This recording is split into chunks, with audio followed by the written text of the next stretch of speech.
There is a moment that happens in almost every multigenerational barndominium about 6 months after move-in, and nobody warns you about it when you're standing in the builder's office signing paperwork and imagining the life you're about to create. It doesn't announce itself with a dramatic failure or a 5-figure repair bill. It creeps in quietly, the way moisture finds a hairline crack in a foundation and slowly starts doing damage you won't see until it's too late to fix cheaply. Someone walks through the wrong room at the wrong time. Someone overhears a conversation they were never meant to hear. Someone realizes that the kitchen, which was supposed to be a shared gathering space, has become a source of low-level territorial tension because there is no natural boundary between whose morning routine ends and whose begins. And the family that moved in together with the best intentions and the most genuine love starts experiencing something nobody put in the glossy brochure: the slow, grinding friction of not enough privacy in a house that was specifically designed to solve that exact problem. Here's what makes this so deeply frustrating. Privacy was the whole point. That's why you chose a barndominium with multiple wings instead of a traditional open-concept ranch. That's why you spent months comparing configurations and having late-night conversations with your spouse about which layout would actually work for 3 generations under the same roof, without anyone feeling like they surrendered their independence to make it happen. You did the research. You made a thoughtful decision. And you still ended up with a home that delivers privacy in theory and quietly undermines it in daily practice. Because there's a fundamental difference between a floor plan that separates bedrooms and a layout that creates genuine, livable, multidimensional privacy at every level that actually matters for family harmony. Most barndominium layouts, including many marketed specifically for multigenerational families, solve only one dimension of the privacy equation: physical distance. They put your parents' suite at one end of the structure and your teenagers' rooms at the other, and on paper that separation looks complete and decisive. In real life, physical distance is actually the least important privacy variable in a home where multiple generations share kitchens, bathrooms, living areas, and the invisible acoustic environment that steel-framed buildings create in ways that traditional wood-framed construction simply doesn't. Physical distance without acoustic isolation means your parents can hear your teenagers at 11 at night from 40 feet away, because the steel frame conducts vibration through the entire structure in patterns that don't respect the distance your floor plan promised. Physical distance without visual privacy means your mother-in-law can see you crossing the living room in your pajamas every time you get a glass of water, and after 6 months of that constant subtle visibility, something in the relationship starts feeling observed rather than shared. Physical distance without circulatory independence means your kids have to walk through the grandparents' zone to reach the laundry room, and what should be a mundane Tuesday chore becomes an inadvertent intrusion that erodes personal boundaries one small moment at a time. The T-shaped barndominium solves all of these dimensions simultaneously, and it does it not through clever interior design tricks or expensive acoustic treatments or strategic furniture placement, but through the fundamental geometry of the layout itself. This is why architects and structural engineers who work specifically with multigenerational residential clients have been consistently recommending T-shaped configurations over every other barndominium shape currently available, and why families who've actually lived in multiple configurations describe the difference not as incremental improvement, but as transformational, not a slightly better version of the same experience. A categorically different relationship between the people living in the house and the physical space they're inhabiting together. I want to walk you through exactly how the T-shape accomplishes this, because understanding the geometry is the difference between choosing this layout because someone on the internet told you it was good and choosing it because you genuinely understand why it works for families like yours. The privacy architecture of a T-shaped barndominium operates on 4 distinct levels, and most families only ever hear about one of them, which is precisely why so many people choose layouts that solve part of the privacy problem beautifully and fail at the remaining dimensions in ways that don't reveal themselves until the family is already living with the consequences and the cost of fixing them has tripled.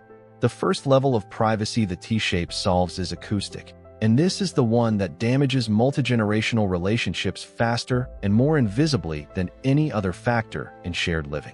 Sound in a metal-framed building doesn't behave the way most families expect it to based on their previous experience in wood-framed homes.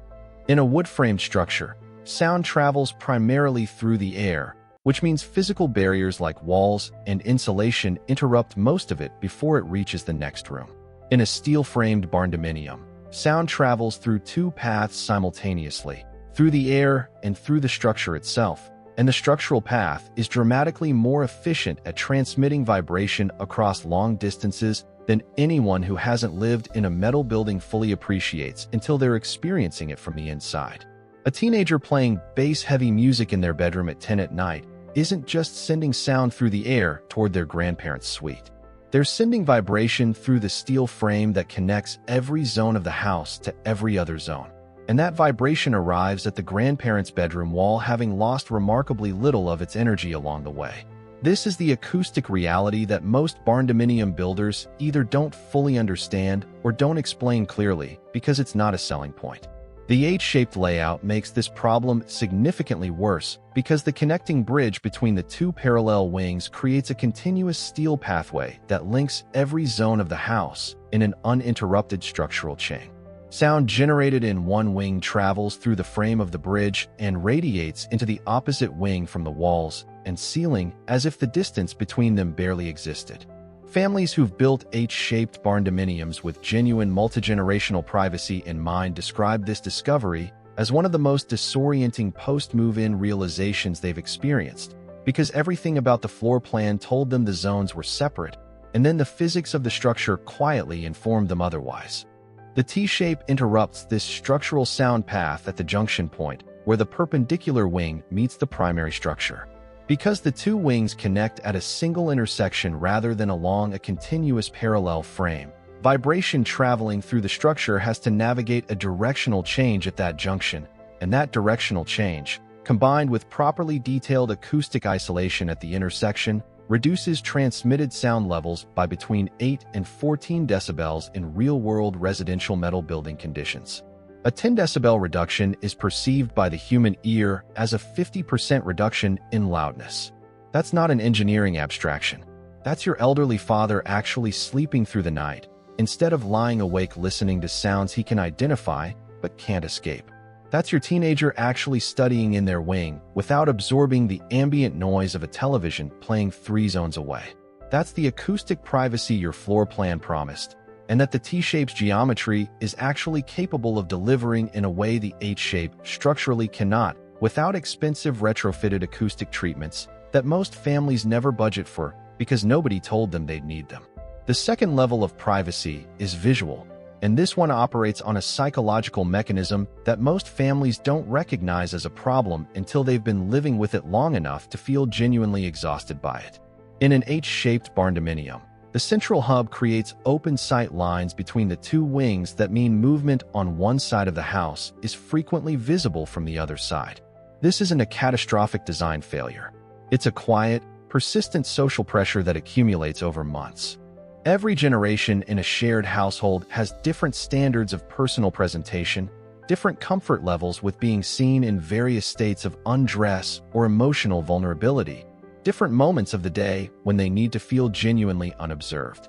When the layout makes that invisibility impossible because the geometry of the house connects every zone visually through the shared central space, people start unconsciously modifying their behavior. They start timing their movements to avoid being seen. They start feeling like guests in their own home rather than residents with a genuine territory that belongs to them. The T-shape eliminates this dynamic through directional geometry that ensures the two private wings don't share sight lines through the central hub. Moving from your bedroom toward the kitchen in a well-oriented T-shaped layout means you're traveling along your own wing's axis rather than crossing the visual field of the adjacent generational zone. Your parents have the same experience in their wing. Your teenagers have it in theirs. The house creates visual independence not through opaque walls and closed doors, but through spatial orientation, which is a fundamentally more natural and less psychologically taxing form of privacy than the kind you have to consciously enforce. And the third level, circulatory privacy, is where the T-shape's financial advantage becomes impossible to ignore. Circulatory privacy sounds like an architectural term until you live without it for 6 months and realize it's actually the most important daily life variable in any multigenerational home.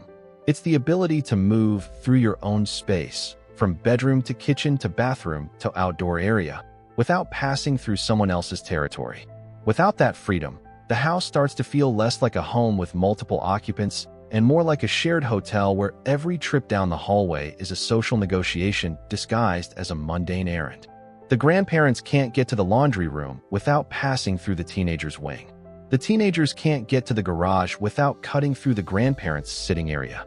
The parents, trying to be the peacekeeping middle generation, end up policing traffic patterns instead of simply living. And the low-level daily friction of those constant territorial crossings accumulates into the kind of quiet resentment that makes multigenerational living fail, not because anyone did anything dramatically wrong, but because the layout never gave people the circulatory independence they needed to feel genuinely at home.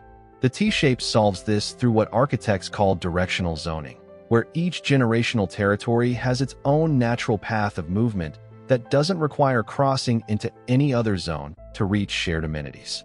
The primary wing creates a direct connection from the grandparents' private suite to the central hub kitchen and living area without passing through any space occupied by the younger generations.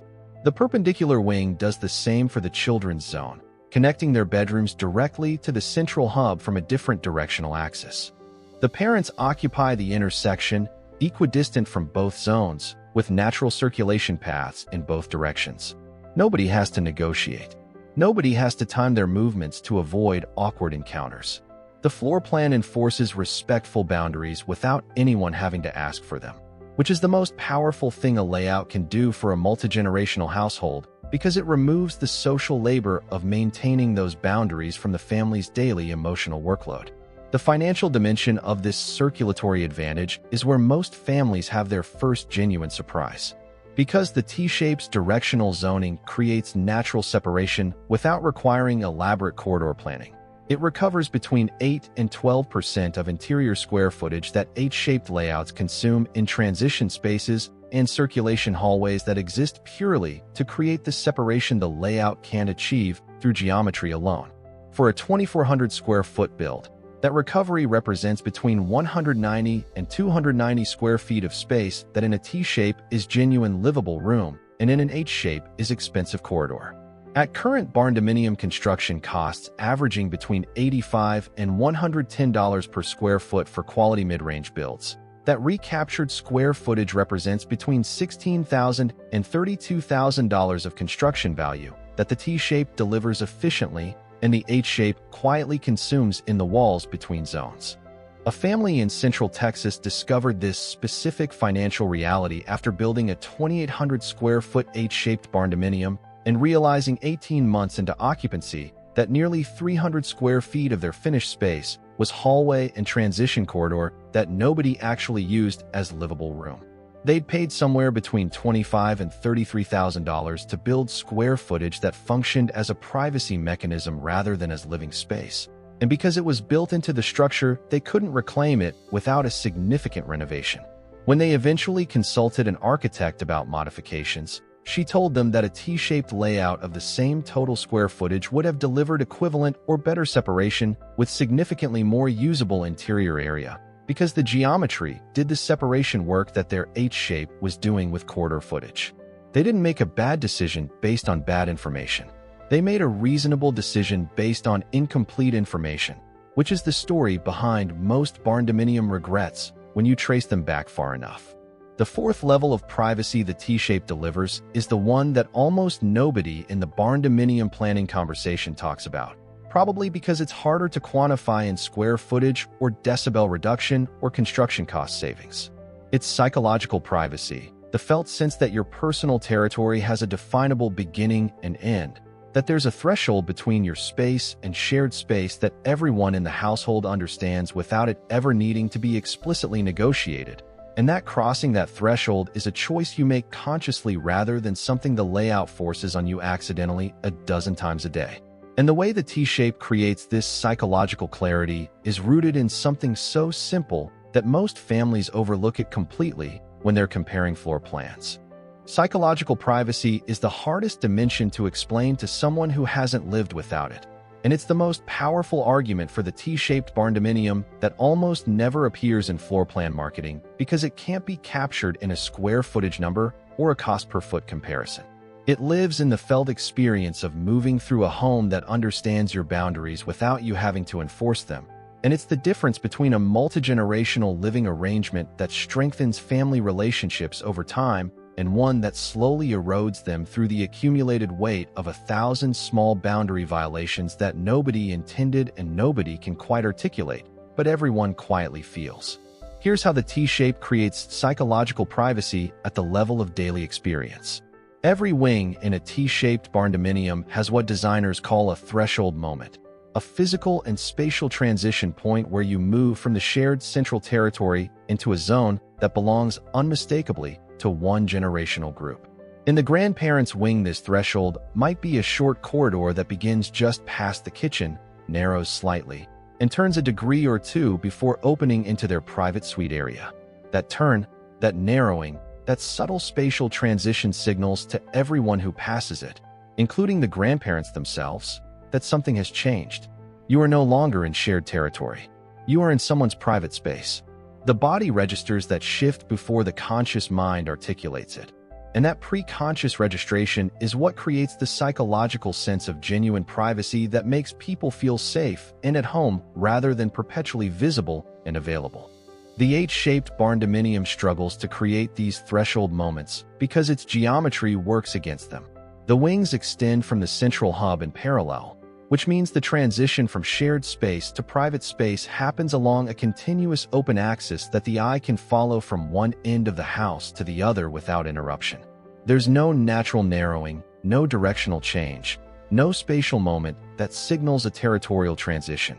The privacy has to be created artificially through doors and walls and deliberate design interventions that cost money, require ongoing behavioral maintenance from every family member, and still never quite achieve the unconscious ease of a layout whose geometry creates the privacy naturally. A closed door communicates privacy. A spatial threshold creates it. And those are fundamentally different experiences for the people living in the house every day.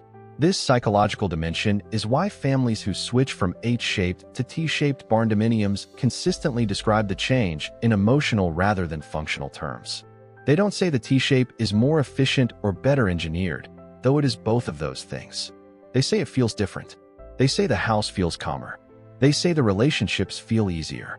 They say they stopped having the small daily irritations they couldn't quite explain in their previous layout and started experiencing the multi-generational living they originally imagined when they committed to the idea. One family in rural Tennessee who spent 4 years in an H-shaped barndominium before building a T-shaped home on adjacent land described the difference to me this way. In the H-shape, we were always aware of each other. In the T-shape, we choose when to be aware of each other. That distinction, between awareness that's imposed by the layout and awareness that's chosen by the people living in it, is the entire psychological privacy argument for the T-shape expressed in a single sentence. So why doesn't everyone build T-shaped barndominiums if they solve the privacy problem this completely across all 4 dimensions? The honest answer is cost and land. The T-shape requires a specific lot configuration to orient correctly relative to prevailing sun and wind, and on narrower or irregularly shaped properties, the geometry doesn't always work without compromises that undermine the directional zoning advantages. The T-shape also typically costs between $6,000 and $11,000 more than an equivalent rectangular barndominium because of the additional roofline complexity and foundation junction engineering at the perpendicular wing connection. That cost premium is recoverable through energy efficiency and reduced long-term maintenance, but it's a real upfront number that families working with tight construction budgets have to weigh honestly. The T-shape wins on privacy, wins on acoustic performance, wins on long-term adaptability, and wins on the psychological experience of daily multi-generational living. But winning on all those dimensions requires a lot configuration that supports the geometry and a budget that can absorb the premium without compromising the details that make the layout actually work. Get those 2 variables right, and the T-shaped barndominium delivers something that no other layout in the alternative housing market can match. Get them wrong, and you've built a compromise that satisfies nobody fully, which is the one outcome that the families who've done this research most carefully and the engineers who've watched those families live in their homes over years are most determined to help you avoid. Thanks for watching. If this was helpful, Please like, subscribe, and leave a comment. I'd love to hear what you're building. See you in the next one.